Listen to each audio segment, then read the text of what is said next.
Assalamualaikum warahmatullahi wabarakatuh. Perkenalkan, kami dari kelompok 5 akan membahas tentang negara hukum dan hak asasi manusia. Saya Dinda Zulfita, NIM 157. Saya Nur Fadila, NIM 150. Saya Suci Wulandari, NIM 162.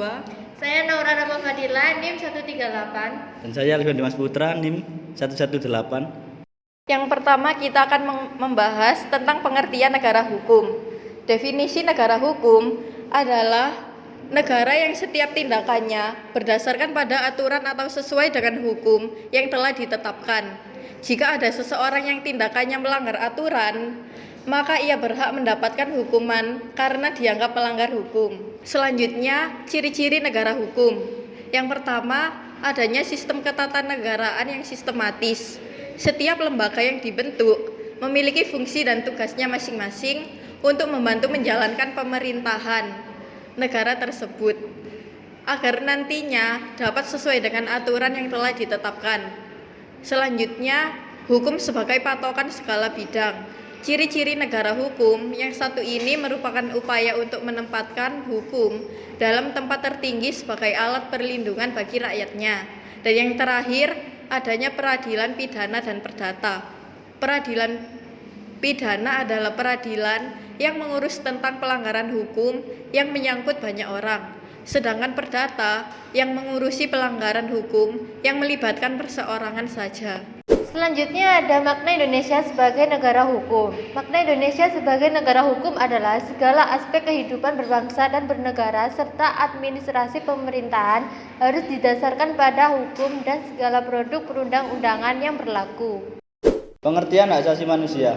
Hak asasi manusia adalah hak dasar yang melekat pada diri manusia yang sifatnya kodrati dan universal sebagai karunia Tuhan yang Maha Esa dan berfungsi untuk menjamin kelangsungan hidup, kemerdekaan perkembangan manusia dan masyarakat yang tidak boleh diabaikan, dirampas, atau diganggu oleh siapapun. Ciri-ciri hak asasi manusia. Hak asasi manusia bersifat hakiki, artinya hak asasi manusia adalah hak untuk semua umat manusia yang sudah ada sejak lahir. Hak asasi manusia bersifat universal, berlaku untuk semua orang tanpa memandang status, suku bangsa, jenis kelamin, atau perbedaan lainnya.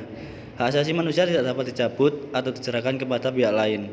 Hak asasi manusia tidak dapat dibagi, artinya semua orang berhak mendapatkan semua hak, apakah hak sipil dan politik atau hak ekonomi, sosial, dan budaya. Jenis-jenis hak asasi manusia. Yang pertama ada hak asasi pribadi.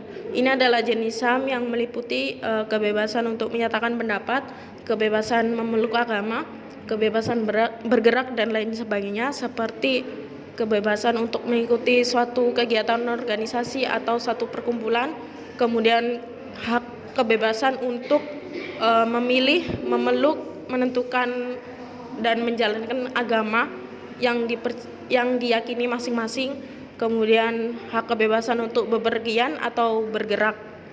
Kemudian yang kedua ada hak asasi ekonomi.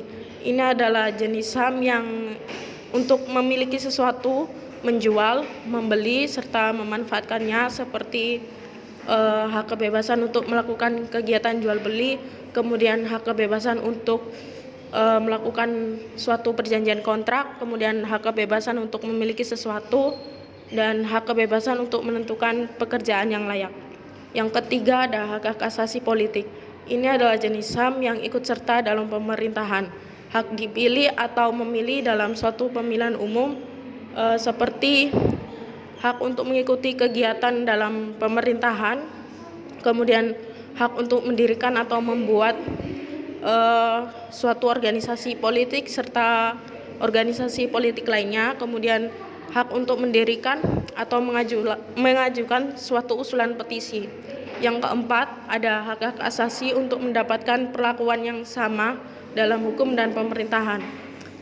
Ini adalah jenis HAM yang berkaitan dengan kehidupan hukum dan pemerintahan, seperti hak untuk mendapatkan perlakuan yang sama dalam hukum dan pemerintahan, kemudian hak untuk menjadi pegawai negeri sipil atau PNS, kemudian hak untuk mendapatkan layanan dan perlindungan hukum.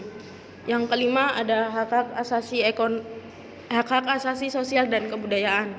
Ini adalah jenis HAM yang berkaitan dengan untuk memilih pendidikan, hak untuk mengembangkan budaya dan lain sebagainya, seperti hak untuk menentukan pendidikan, kemudian hak untuk mendapatkan pengajaran, dan hak untuk mengembangkan kebudayaan sesuai dengan bakat dan minat masing-masing.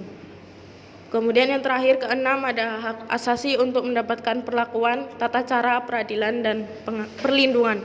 Ini adalah jenis HAM yang berisi peraturan dalam penahanan, penangkapan, penggeledahan, peradilan, dan sebagainya seperti mendapatkan pembelaan hukum pada waktu di pengadilan dan hak persamaan atas perlakuan, penahanan, penangkapan, penggeledahan, penyelidikan di muka hukum. Slide selanjutnya ada contoh kasus pelanggaran hak asasi manusia, yaitu kasus pemerkosaan oleh guru pesantren di Bandung, Heri Wirawan, umur 36 tahun, berlangsung sejak 2016 hingga 2021, yang memakan hingga 21 siswi.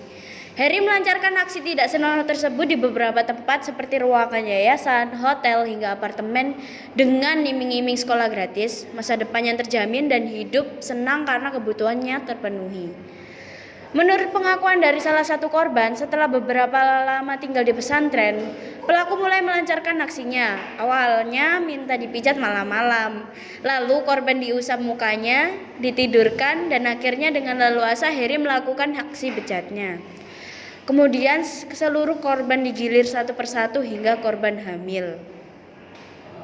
Dijelaskan korban, saat ini korban hamil dan melahirkan. Anak yang lahir itu dirawat dan diasuh oleh para santri. Ada juga yang dirawat oleh orang tua saudara Heri.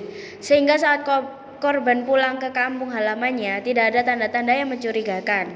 Ketika kembali ke rumah, korban disuruh diam dan tidak boleh bercerita kepada siapapun atas apa yang dilakukan Heri kepada korban. Nah, selanjutnya analisis dari kasus pelanggaran hak asasi manusia yang ada di slide tadi. Kasus pemerkosaan oleh Heri telah merampas hak hidup korban untuk bebas menggapai masa depan yang diimpikan, merampas hak pribadi dan hak asasi untuk mendapatkan perlakuan dan perlindungan yang adil. Akibatnya, jalan hidup dan impian korban untuk meraih masa depan yang cerah hancur begitu saja. Mereka akan merasa malu dan tidak ingin eksis di lingkungan mereka yang seperti sebelumnya. Yang ada di benak mereka saat ini hanyalah ada rasa malu. Nah, sekali ya. Balai Hukum kemudian menangkap dan memvonis Heri dengan hukuman penjara seumur hidup. Namun seluruh orang tua korban tidak terima dan memohon untuk diberikan hukuman mati demi keadilan putri-putrinya yang telah dirampas hak masa depannya yang seharusnya cerah dan gemilang. Sekian presentasi dari kelompok kami. Mohon maaf bila ada kesalahan. Wassalamualaikum warahmatullahi wabarakatuh.